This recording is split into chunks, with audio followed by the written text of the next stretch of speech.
Welcome to Live with Living Cities, where we spotlight the people, ideas, and the innovations reshaping our cities to create equitable futures for everyone. I'm your host, Justin Charles.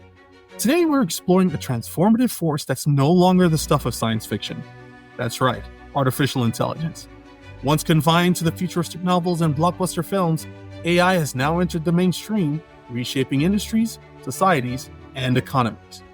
In recent years, AI has evolved from a distant dream into a practical tool, an everyday reality.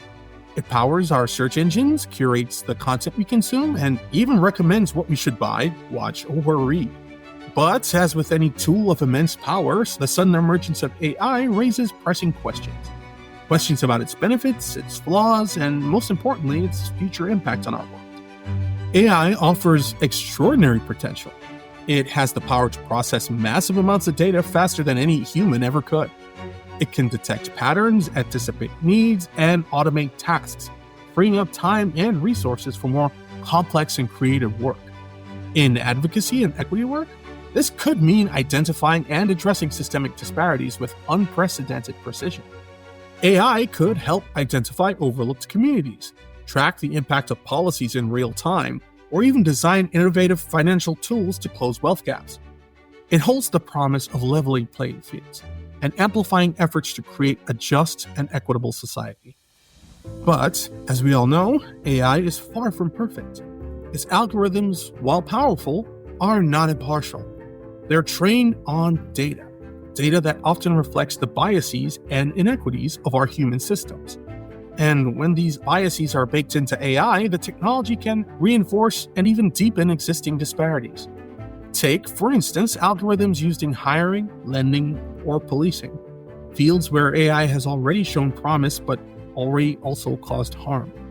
Without intentional safeguards, AI risks perpetuating the very inequities we seek to dismantle. There's also the question of access. Who gets to design, control, and benefit from AI? If marginalized communities are excluded from these conversations, the technology could widen wealth gaps rather than close them. But here's where the conversation gets even more compelling. The intersection of AI and equity isn't just about algorithms or data. It's also about the economic opportunities being created by advancements in technology. Take, for example, the surge in domestic semiconductor manufacturing. Federal policies like the CHIPS and Science Act are revitalizing industries that have been offshored for decades. In 2022, the US produced none of the world's most advanced chips. Today, we're home to all 5 of the world's leading-edge chip providers. By 2032, the US is projected to produce nearly 30% of the global supply of advanced chips. This shift isn't just about chips, it's about jobs. High-wage roles in microchip manufacturing, supply chain development, and other supporting industries are being created across the country. For communities of color, this represents an unprecedented chance to bridge opportunity gaps and build generational wealth. The future of AI, technology, and reducing income and wealth gaps in the United States is interconnected. The choices we make now, whether in designing fair algorithms or creating equitable access to emerging industries, will determine whether these tools can close the gaps or widen them. And that's where our work comes in. At Living Cities, we're exploring how AI and industrial shifts like onshoring can be harnessed to create a more inclusive economy. Can these opportunities help address long-standing structural barriers? Can they close persistent gaps? And if so, how do we ensure their benefits reach communities that have too often been left behind? To help us unpack these questions, we're joined by someone who's been thinking deeply about these issues, Dr. Ahmed Whitt, Director of the Center for Wealth Equity here at Living Cities. Hi, Ahmed. Thank you for being here. Appreciate you being on the podcast. Let's start with the big question. With AI moving so fast, what are some of the red flags or issues you think we should be paying more attention to? Great to be here, Justin. Really, there's 2 concerns that consistently come up in my work. One is automation's impact on employment. The past 5 years, I've done a lot of research and infrastructure building in the workforce development space. And even with its challenges, we started to see positive impact on connecting individuals to jobs with positive or perpetual income advancement. And recently with AI, we have started to see similar disparities to maybe 10 or 15 years ago where there were clusters of job types that overlapped with demographic features that were more likely to impact one group of people over the other. So this risk of automation and the idea that jobs that we perceived to be positive or strong trajectory jobs 5 years ago may not exist in 10 years. So that risk is really top of mind for me. The other one is really more about AI development and the systems themselves and how they're trained, specifically the historical data that we know is already somewhat baked in with inequalities and inequities that we've seen over the past 20 years in healthcare and lending and again in hiring. And these are the systems that Living Cities is more directly trying to counteract.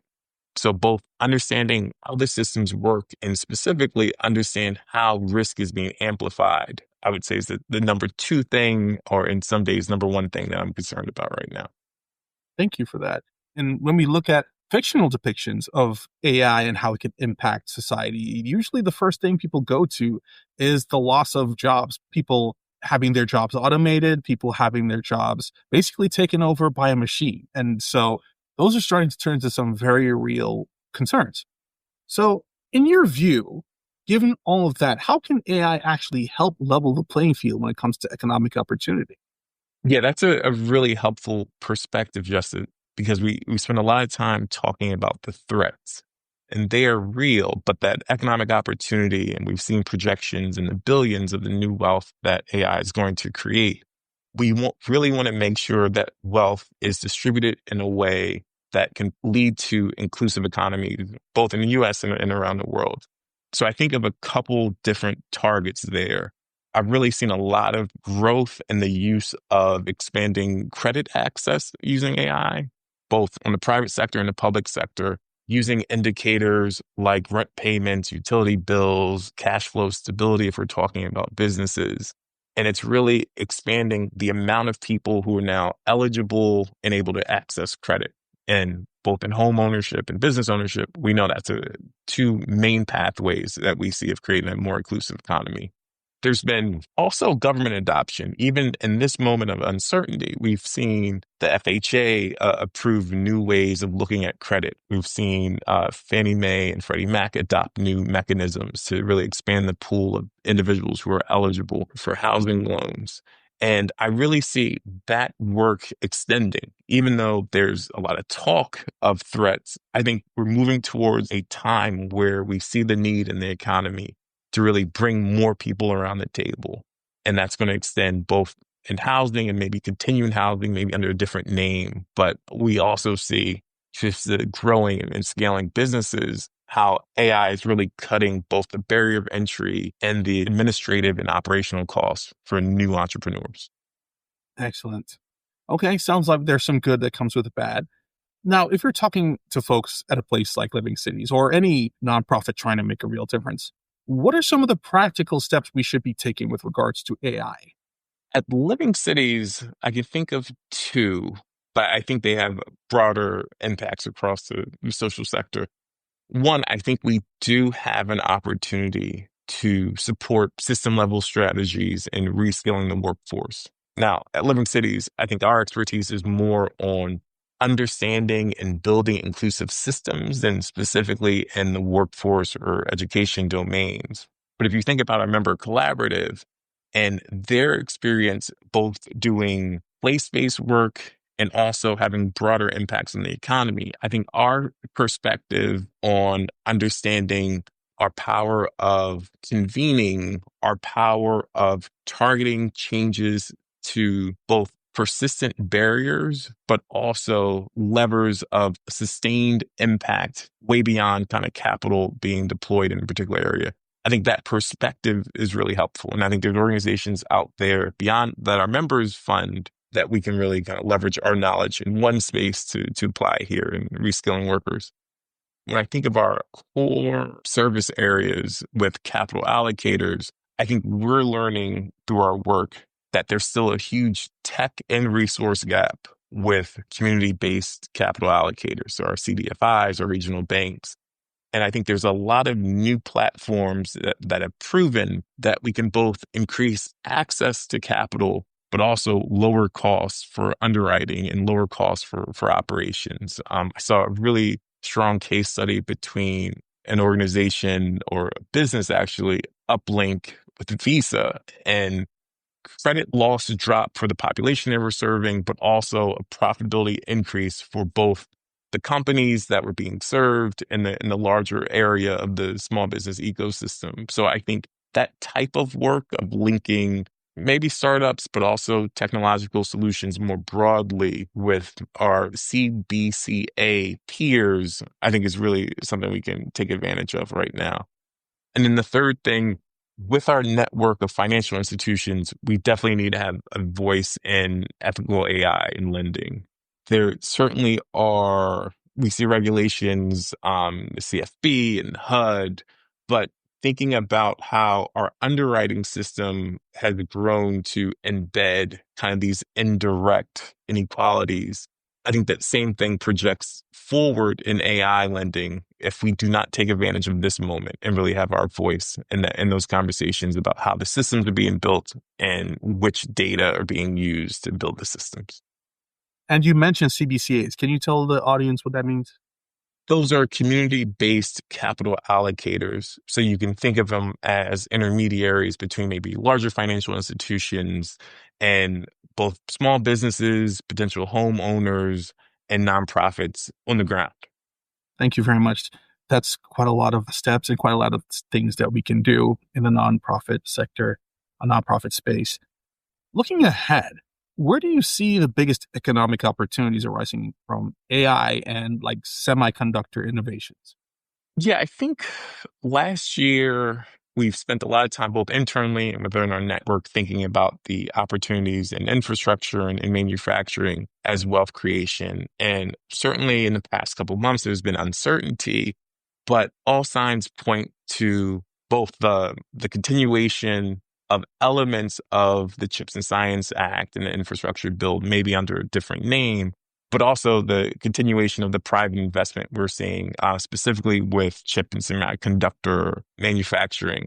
I think so far there's been maybe about 500 billion of private investment to support these efforts. I think recently there's been conversations about this concept of an investment accelerator happening in tech hubs across the US. So I think there's a space both for wealth creation, but going back to your question about how we can be a part of it, goes back to that convening power and the coordination between the CBCAs, the government agencies, the financial institutions to make sure, one, that our community-based organizations are equipped to meet readiness milestones and hire new workers and really take advantage of these opportunities, both in private and federal capital, but also to make sure that the opportunities are distributed in a way that reflect the community. And by the community, we're not just talking about demographic factors, but we know that there's been historical disinvestment in certain spaces, in rural spaces specifically. So I think our perspective on both bringing multiple voices and multiple types of stakeholders around the table to discuss the opportunity and kind of grow the pie larger, but also make sure that all voices are represented, not just at the table, but when capital starts to flow, is really the opportunity for living cities and our partners. Excellent. Thank you very much, Ahmed. And so, wrapping up with the Center for Wealth Equity doing such critical work, I'm curious, how are you all starting to think about using AI in your efforts? And where do you see it helping when it comes to actually measuring or tackling inequality?